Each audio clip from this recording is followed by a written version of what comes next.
What is up, everyone? Matt back for another Who Are They Real review, and today I am here to talk to you about one of my most anticipated films of this year, and that is none other than Ghostbusters Afterlife.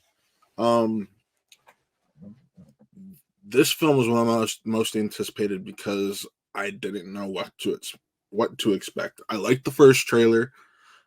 Second trailer was all right. This last minute and a half trailer we got a week or so ago had a really nice end cap to it, but I was actually one of the few fans of the 2016 Ghostbusters film. And let me preface it by saying that, because I did enjoy that film. I thought it was a funny, wild ride, but I will admit at times it was too silly and zany, and that was part of its detriment and issues. However, we're here to talk about Ghostbusters Afterlife. And with that being the fact, I was very happy with this film, and I mean very happy. Ghostbusters Afterlife tells the story of a single mom, played by Carrie Coon, who is the mother of a teenage son and a just young adult daughter. She's a tween. And she happens to be the daughter of a Ghostbuster. Who recently passed, and they have to go pick up what they can of what he left them out in this small little Oklahoma town, and mystery kind of unfolds around the kids, and it was honestly the perfect blending of a coming of age film with the classic Ghostbusters, with a slightly more serious tone. There's laughs to be had here, but it's not like the original Ghostbusters film where it just had flat out comedic moments, and like it's still a great film, but it's still a funny film, I mean, but it's not one of those haha here's a joke every couple minutes type film. But ultimately, this film, what really had me interested in it is directed by Jason Reitman, the son of the original Ghostbusters director, Ivan Reitman. And it's kind of a legacy film at that point, because you're dealing with your father's legacy. This is Ivan Reitman's biggest film, and you're taking up that as his son and trying to create a sequel that people love, especially after what happened with 2016's Ghostbusters. And Jason Reitman does just that. What this film basically is,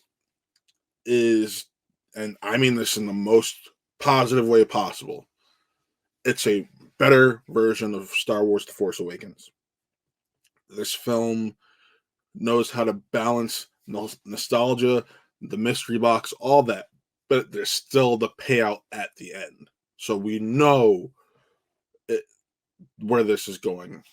It takes that kind of storytelling, especially when you're telling a sequel to a legacy film more than 3 decades after the fact. That is a daunting task that Jason Reitman handles with no fear and succeeds doing absolutely well.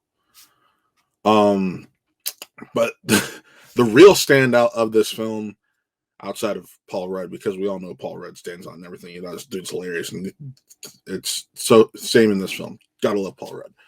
But the real standout in this film is Mckenna Grace.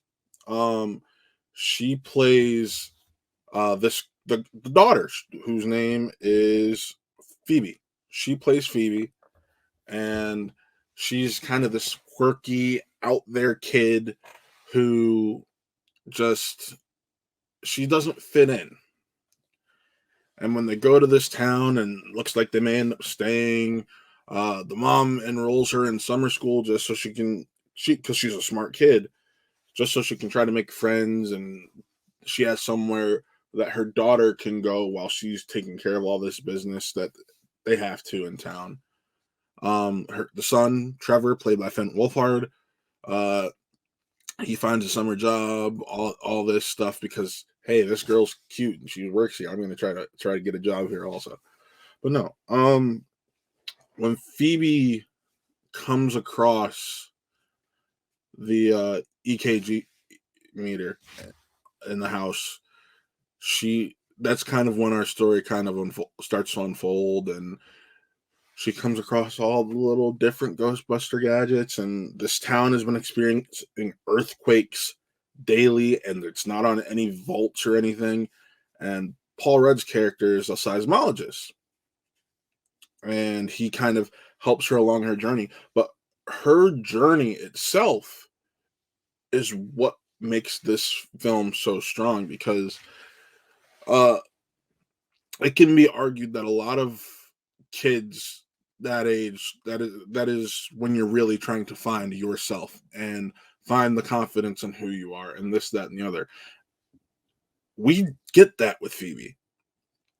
She goes from being this quirky, very personal person to a leader by the end of this, and it's empowering. She really killed it. Mckenna Grace has been great when I've seen her in her guest appearances on Young Sheldon.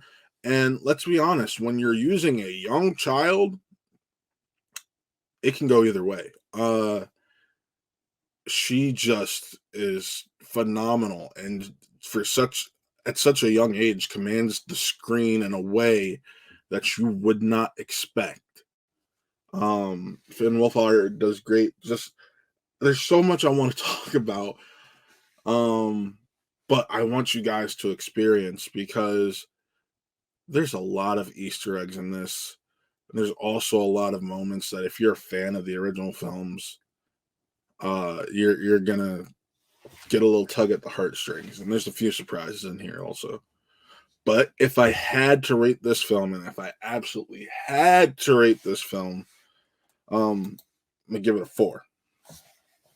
Part of the reason of that is one of the only real detriments of this film is it can be slow at times, and you can get a little bored. But when the fun kicks in, the fun really kicks in, and it helps you forget about that. But it's just like you gotta wait a little under half of the movie before that really starts happening. Oh, I almost forgot to mention my favorite new character. As much as I love Mckenna Grace, wasn't my favorite new character. My favorite new character was a character named Podcast. Yeah, that's right, a character named Podcast. Little like 10 or 11-year-old boy played by Logan Kim, who was just so funny. And that's something I do want to touch on real quick, because each of these characters of the new generation of Ghostbusters that you'll end up coming across all mirror one of the older members in some form or way. More so Podcast and Phoebe than Trevor and Lucky. For Podcast and Phoebe, they very much resemble in spirit the Egon and why am I forgetting Dan Aykroyd's character's name? The Egon and I hate myself. Stance. Egon and Ray Stance. They very much mirror Egon and Ray Stance, and he in Podcast is this little podcast about the occult and out there and otherworldly, very much into all the ghosts and whatnot, just like Ray was. And Phoebe is brain smart and just awkward and weird, but still she knows what she's doing, just like Egon was. Then you have Trevor, who's very similar to Bill Murray's character in the fact that, well, he's just a guy with a crush. He's Venkman all the way, and it's like all right. He's like, I'm doing this for the girl. I'm doing this for the girl. That's why I'm doing it. Similar to Venkman, and there's a couple similarities that hit it home with me, but I won't go into them just yet because it's hard to without spoiling anything. Then you have Lucky, who she just ends up coming along for the ride. She is the local town sheriff's daughter, and she's the black one, which kind of hits the wrong way in my opinion, but it is what it is. But I still really Celeste O'Connor did a great job of it. I still loved all these new characters. Probably Trevor the least, but it is what it is. What can you do? But yes, Ghostbusters Afterlife. What did you think? Please like, subscribe, all that fun stuff with the video. Tell me what you thought. Comment. What did you think?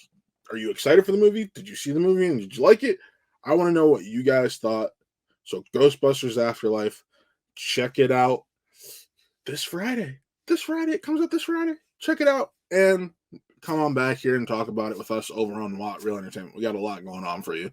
So with that, signing off, I'm Matt, and this was another Who Are They Real Review.